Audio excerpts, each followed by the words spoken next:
times about the laws of logic. One of those laws specifically we talked about is the law of excluded middle. It's a law that simply states that every object has a certain quality or it doesn't have it. It says that every properly worded sentence is either true or it's not true. We can use it religiously and say that everyone is either faithfully serving Christ or they're not serving Christ. Now, I know sometimes we don't care for anything being that quality. We like something to say, hey, there's some gray area here where it doesn't fit in any of those. But as far as Christ is concerned, there is no gray area in this regard. Jesus made it clear that everyone was either serving Him or not serving Him. Jesus said, whosoever soweth not with me scattereth abroad. We're either working with Him or we're not working with Him. And so sometimes people say, well, I'm not totally serving Christ as I should, but look, neither am I totally serving Satan. And so, we feel like we're somewhere in the middle, but that cannot be the case. We're either fully serving Christ or we're not serving Him.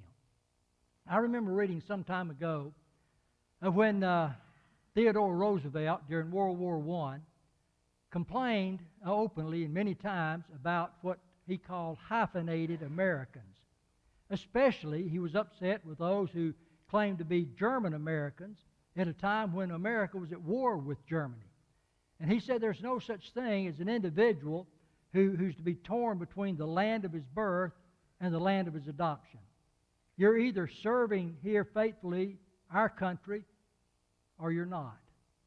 And so he didn't like this idea of people saying, well, I don't know what to do now that Germany is at war with America. I don't know whether I should be serving them or serving America. Roosevelt said there's no such thing as a 50-50 patriot. You're either an American or you're not American. But that same thing is true in religion. There's no such thing as a hyphenated Christian. There are no worldly Christians. We're either a Christian or we're not a Christian. And so this idea sometimes that people have, well, I'm a Christian, but, I'm not always living as a Christian should live. I like to go out and do some of the things with my friends that are in the world and live with them and what they're doing and think that that's all right. But that's not all right. We're either a Christian or we're not a Christian. There is no such thing as the worldly Christian. One becomes a Christian, a child of God, when because of their faith in Jesus, they'll repent of their sins, confess Him before men, and they're buried with Him in baptism to have their sins forgiven.